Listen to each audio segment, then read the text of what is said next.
चलिए तो फिर शुरू करते हैं। तो फिर आज अभी अपन डिस्कस करेंगे Avonmore capital and management services limited को। अब ये जो कंपनी है बेसिकली इसकी अभी करंट प्राइस जो चल रही है वो चल रही है 78.90, जो कि आप यहाँ पे साइड में देख सकते हैं। हमने ट्रेडिंग व्यू पे ओपन किया हुआ है साइड में 78.90, और जो अभी बुक वैल्यू है वो है 118 रुपीज़ की। तो अब देखते हैं, चलिए अबाउट में अपन देख सकते हैं कि ये जो कंपनी है फाइनेंशियल एक्टिविटी में है, और इनके जो की पॉइंट्स हैं थोड़ा सा बहुत देख लेते हैं, क्या क्या किस किस सेगमेंट में काम करते हैं। Depth and equity market operations में हैं, फिर उसके बाद में कंसल्टेंसी एंड एडवाइजरी सर्विसेज हैं इनकी, वेल्थ मैनेजमेंट, ब्रोकिंग एक्टिविटीज़, और इस तरीके से financial activity comprises granting of loans, health care service, I care hospitals, और इस तरीके से इनके कुछ बिजनेसेस हैं। चलिए तो फिर देखते हैं कंपनी के फाइनेंशियल्स के। पहले अपन चार्ट देख लेते हैं। तो मैक्स चार्ट ऑलरेडी ओपन है। जो इन्होंने अपना ऑल टाइम हाई टच किया था वो टच किया था 95.85 का, जो था 13 अप्रैल 2022 को। ठीक, तो चलिए प्रोज एंड कॉन्स से पहले बुरी खबर कॉन्स देख लेते हैं। तो इसमें दो companies reporting repeated profit, it is not paying out dividend. जो लगातार प्रॉफिट हो रहे हैं कंपनी को, लेकिन डिविडेंड नहीं पे आउट कर रही है। फिर earnings include other income of 14.3 crore. तो 14.3 करोड़ का कुछ अदर इनकम है जो अर्निंग के अंदर इंक्लूडेड है। अब थोड़ा अच्छी चीजें देख लेते हैं। तो इसमें stock is trading at 0.67% of its book value. Company has delivered good profit growth of 36.2% CAGR over last 5 years. Company has good return on equity. Track record जो है 3 साल का 28.6% का ROE है, रिटर्न ऑन इक्विटी। अब इसके बाद में debtor days have improved from 125 to 60.4 days, और companies working capital requirement is reduced from 149 days to 109 days. ठीक, अब चलिए चलते हैं, देखते हैं इनके क्वार्टरली रिजल्ट्स क्या क्या हैं। तो क्वार्टरली रिजल्ट में सेल्स जो है 27.81 करोड़ से 18.66 करोड़ कम हो गई है। एक्सपेंसेस की बात करें 25.01 करोड़ से 16.27 करोड़, ये भी कम हो गए हैं। फिर अगर अपन ऑपरेटिंग प्रॉफिट की बात करें तो 2.80 करोड़ से 2.39 करोड़, ये भी कम हो गए हैं। ऑपरेटिंग प्रॉफिट मार्जिन परसेंटेज की बात करें तो 10.7 से 12.81, ये बढ़ गया है। अदर इनकम की बात करें तो 3.83 से 3.21, ये कम हो गया है। इंटरेस्ट की बात करें तो 0.96 से 0.78, ये भी कम हो गया है। डेप्रिसिएशन की बात करें तो 0.61 से 0.79, ये बढ़ गया है एक्चुअली में 0.61 से 0.79। फिर इसके बाद में प्रॉफिट बिफोर टैक्स की बात करें तो 5.06 से 4.03, ये भी कम हो गया है। अब टैक्स परसेंटेज जो है 17.19% से 6.95% कम किया है इन्होंने, कम हुआ है। और नेट प्रॉफिट की बात करें तो 4.19 से 3.75, ये ओवरऑल कम हो गया है। अर्निंग पर शेयर जो है 1.18 से 1.20, ये बढ़ गई है अर्निंग पर शेयर। ठीक है, चलिए तो फिर अर्निंग पर शेयर, हाँ चलिए चलते हैं प्रॉफिट एंड लॉस सेगमेंट पर चलते हैं। तो ये था इनका क्वार्टरली। अब अपन P&L पर चलेंगे। तो जो है 2022 से 2023 में जो सेल्स हैं ओवरऑल ग्रो की हैं 84 से 211 करोड़ की हो गई। उसके बाद एक्सपेंसेस 62 से 70 करोड़। फिर ऑपरेटिंग प्रॉफिट 22 से 141 करोड़। फिर ऑपरेटिंग प्रॉफिट मार्जिन परसेंटेज जो है वो आपका है 26 से 67%, काफ़ी बढ़त है।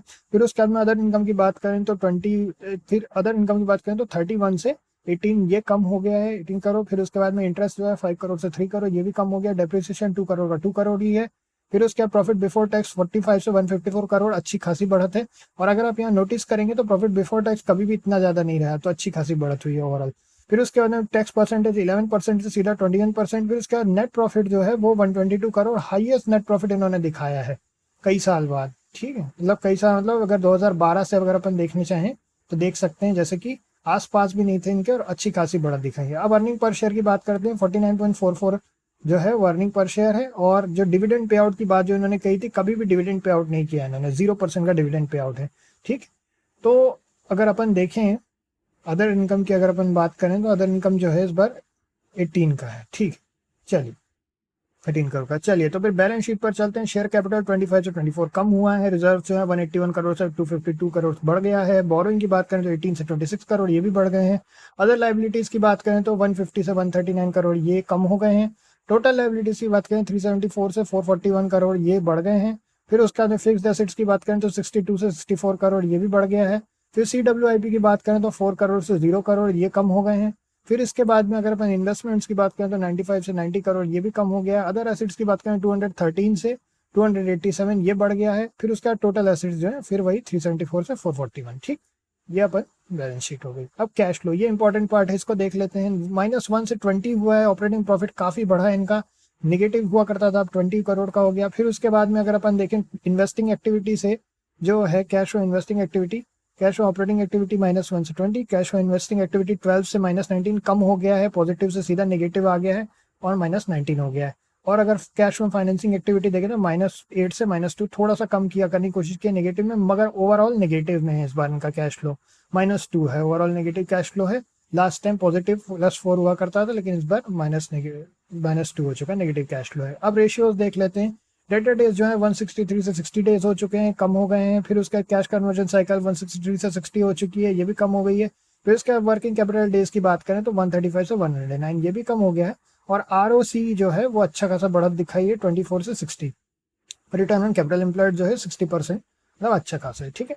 चलिए शेयर होल्डिंग पैटर्न की बात कर लेते हैं। शेयर होल्डिंग पैटर्न अपन जो देखेंगे क्वार्टरली बेसिस पर देख लेते हैं, तो प्रमोटर होल्डिंग 68.93 से 68.12 69.12 ये बढ़ा है।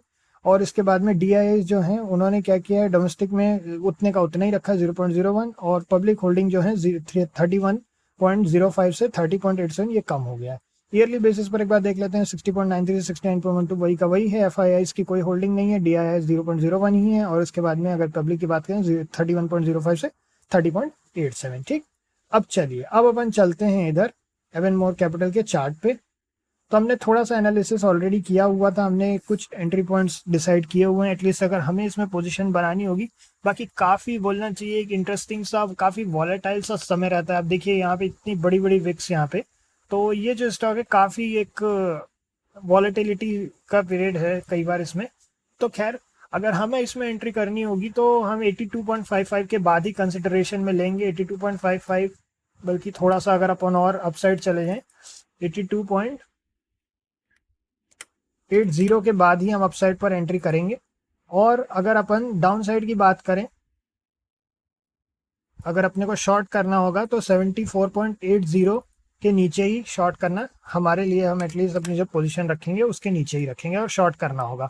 अगर अपसाइड की बात करें तो फिर से 82.80, डाउन साइड पर अपन 74.80, ठीक।